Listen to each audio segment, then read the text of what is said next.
In this video, we're going to walk you through how to register and attend a parole hearing. If you are a victim or survivor, or a family member of a victim survivor, and the perpetrator is going to be going to prison or is in prison, we strongly suggest you sign up to receive notification of their release, escape, death, or parole hearing. Just because your perpetrator may not currently be eligible for a parole hearing does not mean they never will be. Laws change all the time, and victims who believed their perpetrator would be spending the rest of their lives in prison are now finding out, because of change in the law, their perpetrator is eligible for release. You must request to receive these notices. It is not automatic. There's a process, and I'll explain that to you in a moment. If you have requested to be notified of upcoming parole hearings, the Board of Parole Hearings must send you a notice 90 days before the hearing is to be held. It's the law. But the law does not state that the Board of Parole Hearings has to make sure that you've received that notice. So it is very important that once you register, you keep your information updated with the Department of Corrections, Office of Victim and Survivor Rights and Services, and that you check the Department of Corrections inmate locator regularly to keep up on the status of the inmate's parole hearings. Now let's walk through the steps, start to finish, on how to register and participate to attend a parole hearing. First, you will need to fill out what is called a 1707 form with the Office of Victim and Survivor Rights and Services at the Department of Corrections and Rehabilitation. To attend a parole hearing, you must register your intent to attend. This is different from your initial registration to receive notices. This registration is letting the Board of Parole Hearings know you plan to attend the scheduled parole hearing. This must be done for every hearing, and it must be done in advance of the hearing. You can only notify the Office of Victim and Survivor Rights and Services of your intent to attend by phone, email, or using this link on their website. Make sure you reach out to the District Attorney's Office where the crime was committed to find out if they are going to send a representative from their office to the hearing. This will usually be a Deputy District Attorney. In some counties, they no longer send representatives, so it is a good idea to find out ahead of time if they will be attending. It is also nice to connect with the Deputy District Attorney before the hearing in case you have any questions for them, and to get acquainted. You should be able to get this information and connect by calling the District Attorney's Office Victim Witness Program. Then call ICANN. We can help support, assist, attend parole hearings with you. We work closely with many district attorneys' offices throughout the state, and so you may be referred to us through your DA office. If not, please call us directly. Before the hearing, ICANN can help you register for the hearing, provide you with information on what to expect at the hearing, any changes in the law that might affect the process, help you with your impact statement, provide emotional support leading up to the hearing, and order hearing transcripts and any other documents. You have the right to a copy of the administrative review decision for inmates who have gone through the review process.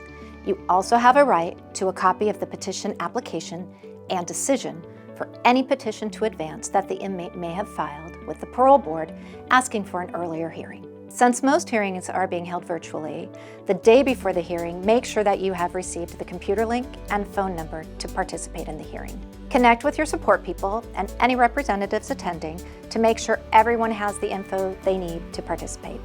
ICANN can assist with this as well.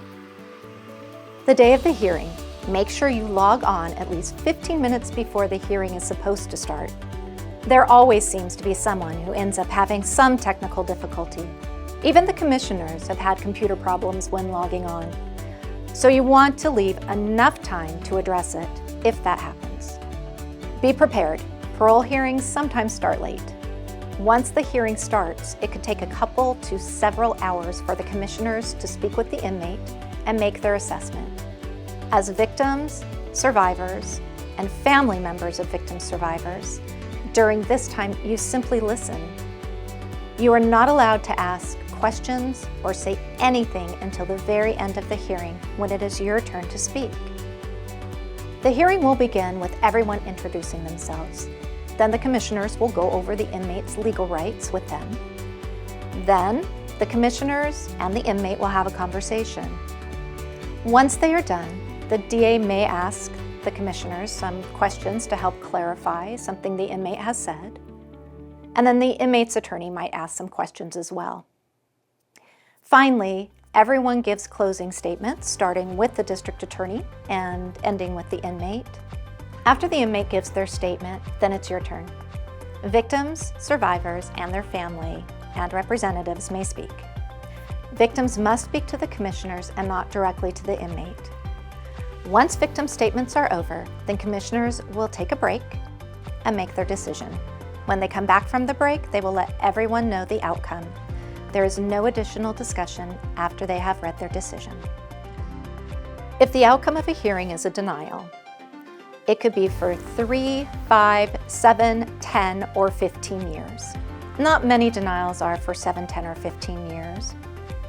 If the denial is for 3 years, 1 year from the hearing date, the Board of Parole Hearings will conduct what they call an administrative review of the inmate's file. If you are registered to be notified, then they should notify you that this process is taking place and provide you with an opportunity to send in a statement. Usually you have only 30 days from the date of the notice to send in comments. If the administrative review is approved, then the inmate's next hearing will be advanced and should be scheduled within 6 to 8 months from the date of the decision. You have a right to a copy of the administrative review decision, and you can request this through the Office of Victim and Survivor Rights and Services, or you can request through ICANN. The inmate may also petition to advance their hearing. This is an application that the inmate can file with the Board of Parole Hearings and must show a change in circumstance since their last hearing that would qualify them to have their parole hearing advanced to an earlier date. The change in circumstance can be any change, including completing a self-help class. If the petition is approved, the hearing will be advanced and may be scheduled from 6 to 8 months from the date of the decision. You have a right to a copy of the inmate's petition to advance application and any relevant additional documentation they submitted with their application. You also have the right to a copy of the decision. Again, you may request these through the Office of Victim and Survivor Rights and Services or through ICANN. If it is a grant of parole, this decision is not final and must go through a review process. The Board of Parole Hearings legal team has up to 120 days to review the inmate's file and the transcript from the hearing to make sure that all policies and laws were followed. Once the parole board reviews and finds no error in the law, they will send it to the governor's office. They have up to 30 calendar days to review the decision and for the governor to make a final decision. You may request a copy of the hearing transcript. It will take about 30 days after the hearing for it to be transcribed and available for distribution. So let's review the steps. First, register to receive notices and keep your information current with the Office of Victim and Survivor Rights and Services with the Department of Corrections. 2, register to attend the parole hearing once notice is received. 3, call your district attorney's office. And 4, call ICANN. 5, prepare for the hearing. Prepare your impact statement and request any documents you may need prior to the hearing. 6, the day before the hearing, make sure you have the computer link and phone number to attend the hearing. 7, on the day of the hearing, sign in 15 minutes early and wait for the hearing to begin. Remember, the hearing could take several hours, so pick a comfortable place to sit, and breaks are allowed if you need them. 8, during the hearing, remember you can turn off your video, and please make sure you are muted until you are asked to identify yourself at the beginning and when it's time to give your impact statement. 9, after the hearing, request a copy of the transcript and follow up with ICANN, the District Attorney's Office, or the Office for Victim and Survivor Rights and Services to find out what to do next. Now that you have a basic understanding of what to expect at a parole hearing, we hope that this information will be helpful to you, and please call us anytime.